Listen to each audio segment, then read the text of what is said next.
Hello everyone, welcome to Apti Plus Academy for Civil Services. So this is a video on daily topic-wise news analysis where we'll be covering the important news from the Hindu as well as from the Indian Express, right? तो समझने की कोशिश करेंगे कि आपके जो news है, जो एडिटोरियल है, दोनों के कॉम्बिनेशन को कि आपके प्रीलिम्स और मेंस एग्जामिनेशन में किस तरह से वो हेल्पफुल है। तो चलिए आगे बढ़ते स्टार्ट करते हैं। And before I begin I would like to tell you that we have started mock test series. So there are total 25 tests in this. So 13 would be from the full length mock test and 12 current affair test. So this is specifically for the current affairs section where you will be excelling on the current affairs and contemporary issues, right? So this is only at rupees 750. आप video के description link को जरूर check कर लें जहाँ पे इसकी ज़्यादा जानकारी आपको मिल जाएगी. Now coming to that today's topic list, that what all we'll be discussing. So today is 18th of May. So the topic is need for health stimulus package, Atmanirbhar Bharat Abhiyan, fifth tranches of stimulus package, and Central Vista project, as well as China COVID, the second wave which was there in the news. So these are all the important topics that we'll be discussing. आज के मैंने session में ना तो MCQs रखा है ना ही basically mains के क्वेश्चन रखे हैं because I have asked your opinion कि आप हमें बताएं कि आप किस तरह से इस जो हमने नए इनिशिएटिव स्टार्ट्स किए हैं उसमें आप किस तरह से आगे बढ़ना चाहते हैं, what are the changes you want.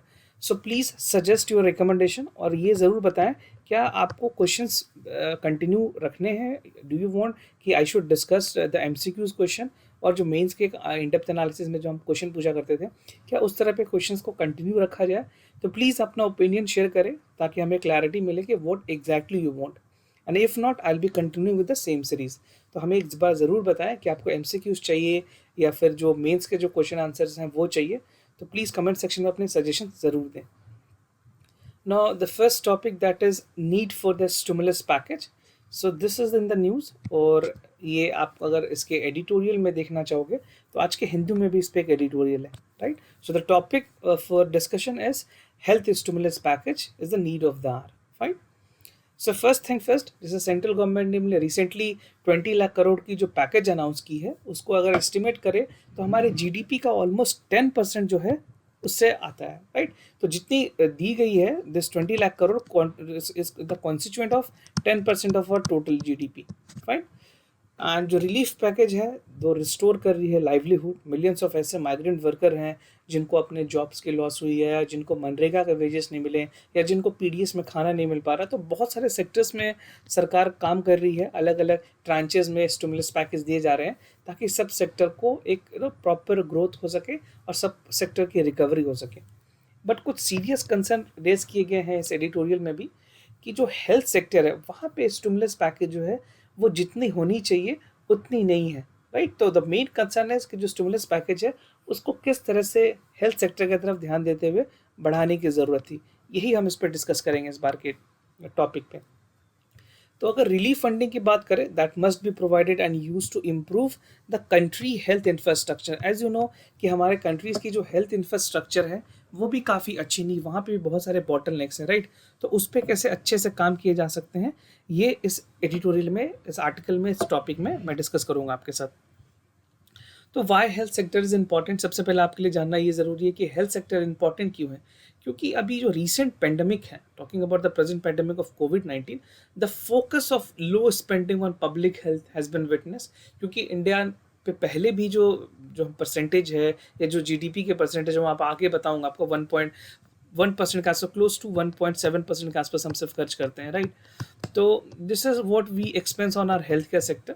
और जो front line health care worker हैं उनको COVID-19 से उन्होंने बहुत अच्छा काम किया है. उन्होंने जिस तरह से काम किया है कि COVID-19 के फ्लैट को जो कर्व करने में उन्होंने मदद की है, ओके. तो यहाँ पे हेल्थ केयर वर्कर के लिए ज़रूरी है कि उनको प्रॉपर एम्यूनिटीज़ दी जाए, प्रॉपर इंफ्रास्ट्रक्चर दिया जाए, सारी सुविधाएं मुहैया कराने की ज़रूरत है. और जो क्रेडिट है इस कंटेनमेंट का वो हमारे फ्रंट लाइन हेल्थ वर्कर को ही जाता है because they are the first people who, government से ज़्यादा अगर किसी को दिया जाए तो these are the number of the people, health professional, they are working day and night for the betterment of the country. So health sector is again a very important sector in India considering the fact कि हमारे पास बहुत सारी चीज़ें, सुविधाएं, मूलभूत सुविधाएं नहीं है. तो यहाँ पे काम करने की बहुत ज़्यादा ज़रूरत है. नाउ इंडिया की अगर GDP ग्रोथ और अनएम्प्लॉयमेंट की बात करें इसी कंसर्न में तो COVID-19 के बाद एक सीरियस इकोनॉमिक स्लो डाउन देखने को मिला है और जिसको एक डुअल इफेक्ट के तौर पे भी देखा जा रहा था. डुअल इफेक्ट मींस पहले तो हेल्थ सेक्टर पे चैलेंजेस हैं, दूसरे इकोनॉमिकल चैलेंजेस, राइट. तो कोविड-19 अगर इंडिया की जो जीडीपी की बात करें तो दैट हैज़ लोवर्ड टू 4.1%। जब पहले भी हमने अगर कोरोना वायरस के आउटब्रेक से पहले भी हमारी जो जीडीपी की ग्रोथ थी वो काफ़ी कम थी। जो एंटिसिपेटेड 5% थी, जो टारगेटेड 5% थी, वहाँ पे भी हमें सिर्फ 4.1% का ग्रोथ देखने को मिला था, राइट। एंड जो रीसेंट रिपोर्ट्स हैं, जो फाइनेंशियल बेसिकली बड़े बड़े एक्सपर्ट्स की जो ओपिनियन है, या आईएमएफ है या वर्ल्ड बैंक है, उनके मुताबिक जो जीडीपी की जो ग्रोथ है वो रिड्यूस हो जाएगी 1.1% पे। आप देख सकते हो for the current physical year उन्होंने प्रोजेक्ट किया है। और जो अनएम्प्लॉयमेंट है इंडिया में, दैट इज़ अगेन ग्रोइंग। अभी तक 45 ईयर्स में सबसे ज़्यादा ग्रोथ रेट बेसिकली अनएम्प्लॉयमेंट की रेट थी, जो कि close to this was close to 9%। उस टाइम पे जब हमारे पास ये था तो 45 साल में सबसे ज़्यादा ग्रोथ रेट 9% के आसपास देखी गई थी, right. This in the 45 years. But ये 9% से अब बढ़ करके this has come to 24। Initially it was 9%, now it has come to 24%, right. तो आप समझ सकते हो कितना ज़्यादा no the number of the people, the number of the unemployment has again increased. ना कुछ रिस्टोरिंग गोल्स बताए गए हैं कि क्या क्या चीज़ों पे काम करने की ज़रूरत है, इमीडिएट क्या क्या चीज़ों को रिस्टोर करने की ज़रूरत है। तो सबसे पहले कि किस तरह से लॉकडाउन को ईज डाउन किया जाए, किन किन सेक्टर्स में रिलीफ दी जा सकती है, कहाँ चीज़ों को ओपन किया जा सकता है, इसकी एक प्रॉपर स्ट्रैटेजी, एग्जिट स्ट्रैटेजी जिसको बोलते हैं। क्योंकि गवर्नमेंट ने अभी तक जो एग्जिट स्ट्रैटेजी बनाया है वो बेसिकली स्टेट गवर्नमेंट के कोलैबोरेटिव एफर्ट से बनाया है। अब जो 4.0 के बाद जो गाइडलाइंस आई हैं उनमें स्टेट गवर्नमेंट को और ज़्यादा पावर दी गई है, राइट, जो कि बहुत ज़्यादा ज़रूरी भी है।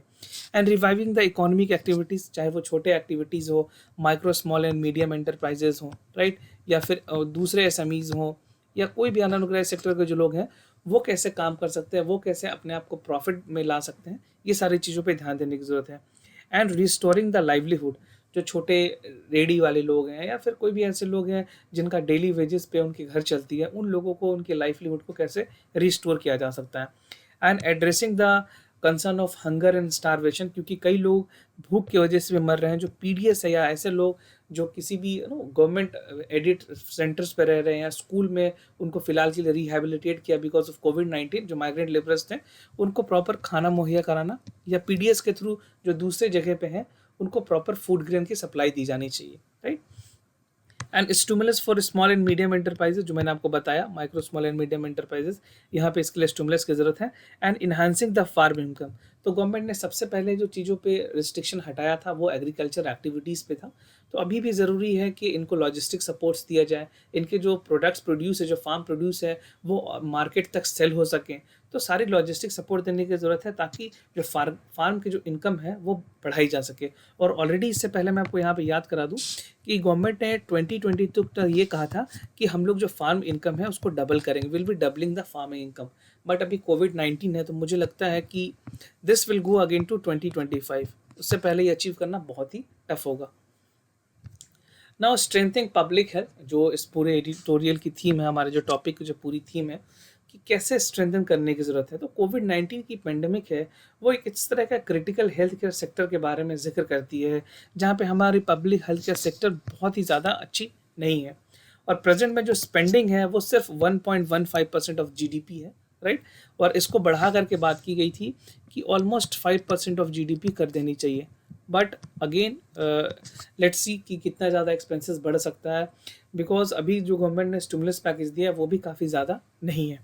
And the fund accounted for the poor quality, limited search है, इनसफिशिएंट फंड है। तो हेल्थ केयर में बहुत ज़्यादा ध्यान देने की ज़रूरत है। साथ के साथ जो यूनियन और स्टेट गवर्नमेंट है that seems to have funding the financial resources to provide the emergency of the pandemic.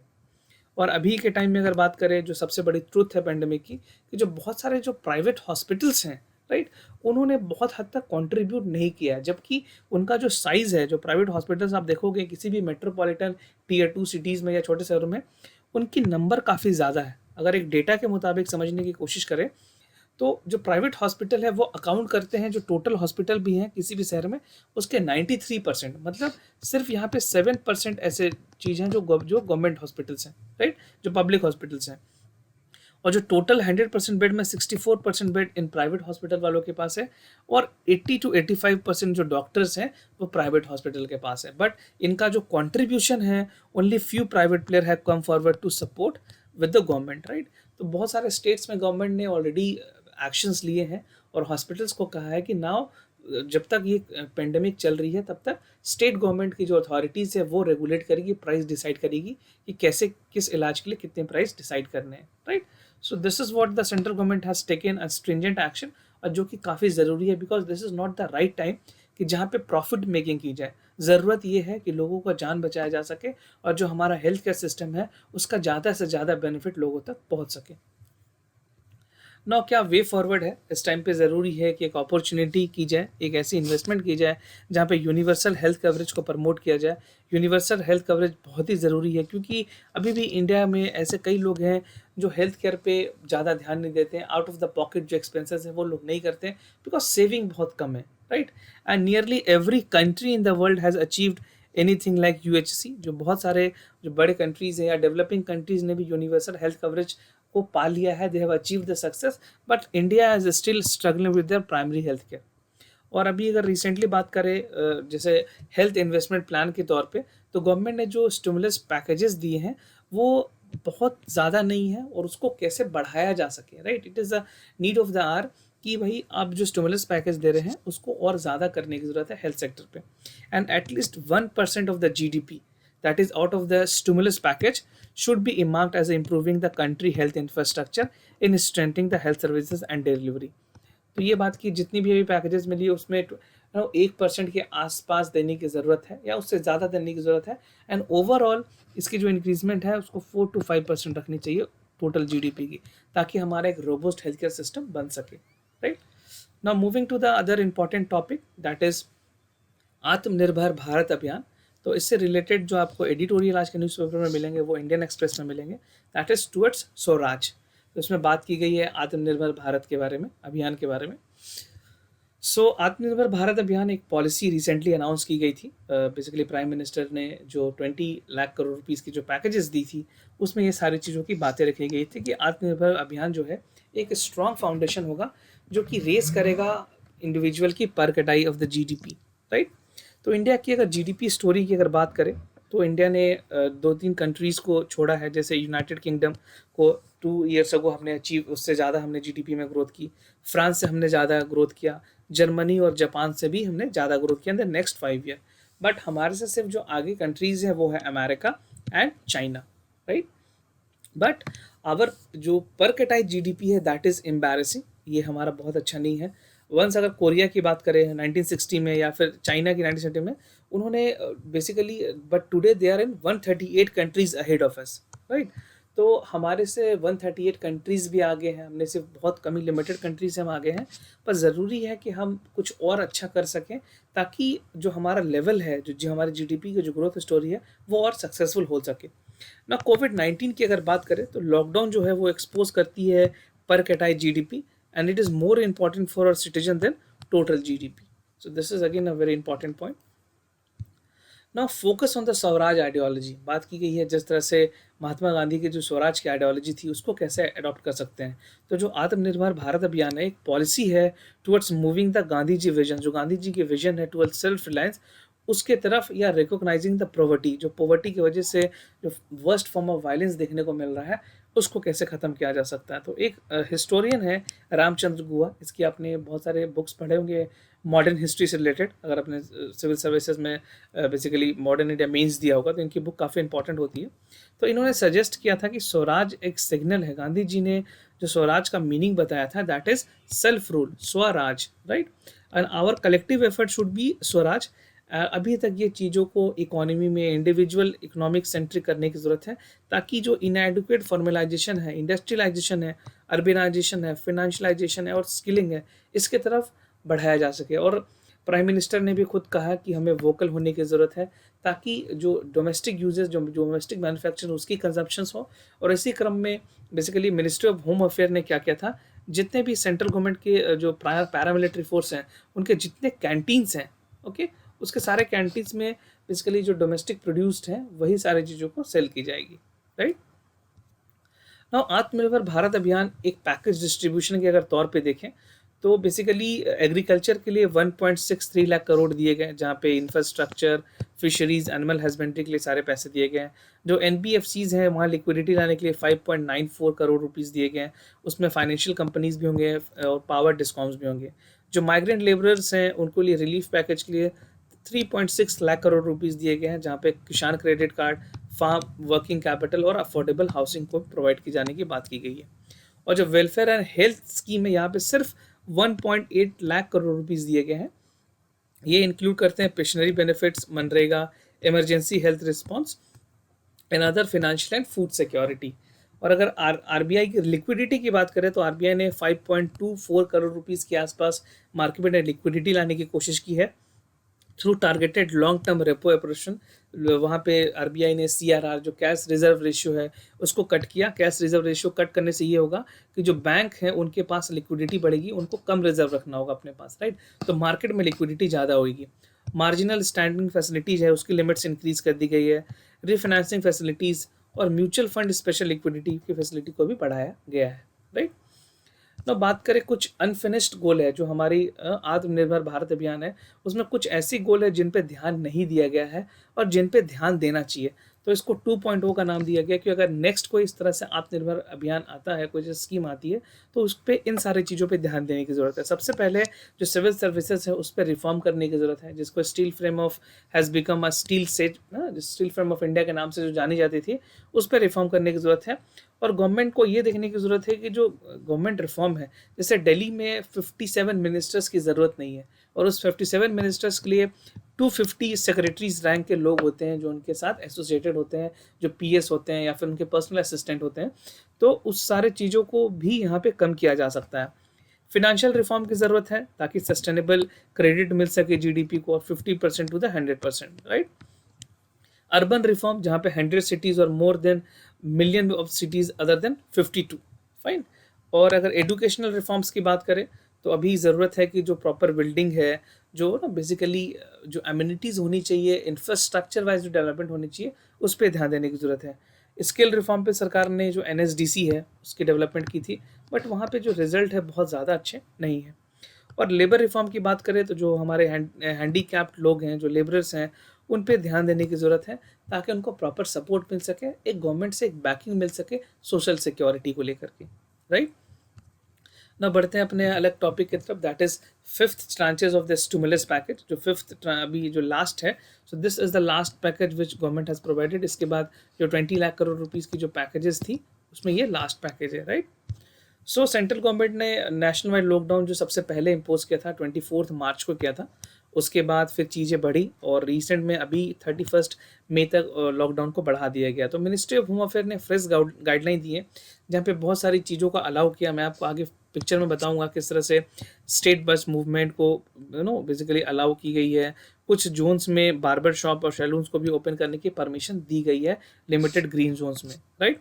And decision has also taken, जो हमारी जो नेशनल डिजास्टर मैनेजमेंट अथॉरिटी है, उन्होंने कुछ डायरेक्टिव्स दिए या किस तरह से आगे लॉकडाउन के मेजर्स को बढ़ाना है। And they have only suggested कि अभी लॉकडाउन 31 मई तक मैंडेटरी कर देनी चाहिए, राइट। ये एनडीएमसी की बेसिकली जो एनडीएमए है, जो नेशनल डिजास्टर मैनेजमेंट अथॉरिटी है, उनकी तरफ से ये गाइडलाइन आई थी। और मिनिस्ट्री ऑफ होम अफेयर्स ने कहा कि जो आरोग्य सेतु ऐप है उसको इंस्टॉल किया जाना चाहिए, और ये हेल्प करती है, फैसिलिटेट करती है कि लोगों को आइडेंटिफाई किया जाए अगर कोई इन्फेक्टेड लोगों के आसपास है। बट अगेन इसमें हमने काफ़ी एडिटोरियल डिस्कस किया है कि आरोग्य सेतु पे प्राइवेसी इशू बहुत ज़्यादा है कि डेटा को रखा जाएगा या नहीं रखा जाएगा, क्योंकि गवर्नमेंट का कहना है कि 180 डेज़ के बाद डेटा को डिस्ट्रॉय कर दिया जाएगा।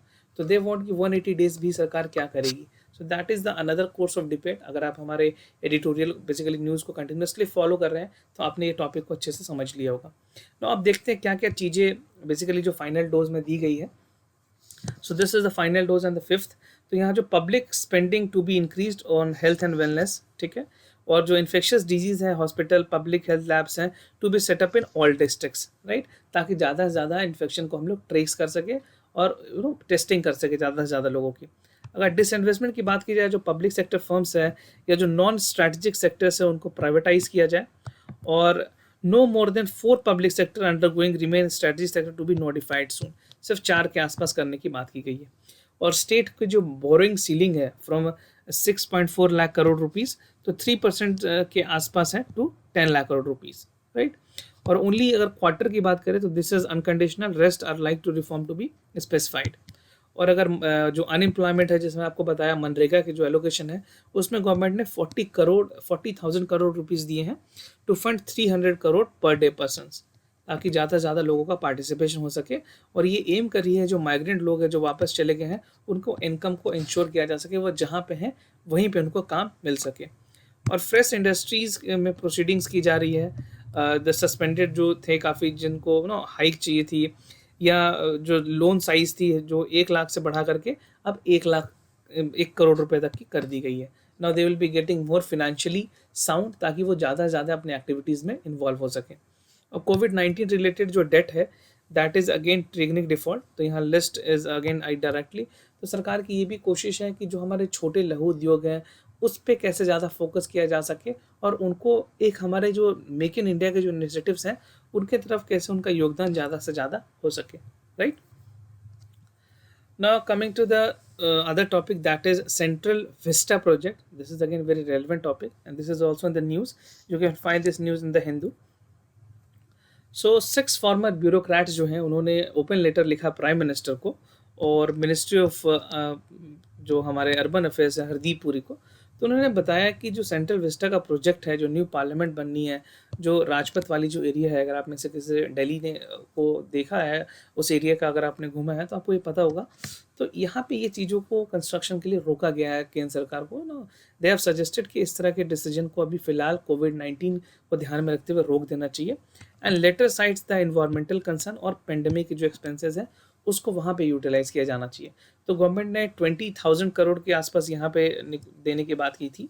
तो यूनियन मिनिस्टर ऑफ हाउसिंग और वेलफेयर प्रपोज किए थे सेंटर को, जो कि 2019 में आई थी।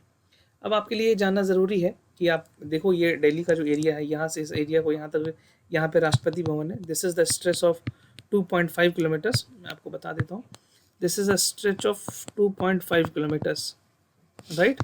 और यहाँ पे एंड पे जा करके राष्ट्रपति भवन है। तो इस पूरे एरिया की डेवलपमेंट की गई थी, और जो डेवलपमेंट होने के बाद जो चीज़ें दिखेगी वो इस तरह से दिखेगी, राइट। तो this is the India Gate है, आप देख सकते हो। तो इस तरह से सेंट्रल विस्टा बनाने की बात की गई है, बट अगेन द एक्सपर्ट और ऑफ द ओपिनियन कि अभी इनको रोक देना चाहिए इस प्रोजेक्ट को। ना what is Central Vista development project? यहाँ पे कंस्ट्रक्शन की जाएगी ट्रायंगुलर पार्लियामेंट बिल्डिंग की next to the existing one. Construction होगी कॉमन सेक्रेटेरिएट सर्विस की बिल्डिंग के लिए, और एक revamping 3 kilometre long stretch Rajpath है, अप्रॉक्सीमेटली 3 किलोमीटर्स है, मैंने आपको 2.5 बताया, तो अप्रॉक्सीमेटली 3 के आसपास है। तो राष्ट्रपति भवन से इंडिया गेट तक ये चीज़ें हैं। और North Block to South Block एक पर्पस म्यूजियम बनाई जाएगी। पार्लियामेंट बिल्डिंग जो है पहले जो डिज़ाइन की गई थी वो एडविन ल्यूटियंस और हर्बर्ट बेकर ने किया था, राइट। तो ये कभी आपके जनरल क्यूरियोसिटी के लिए जानना काफ़ी ज़रूरी है।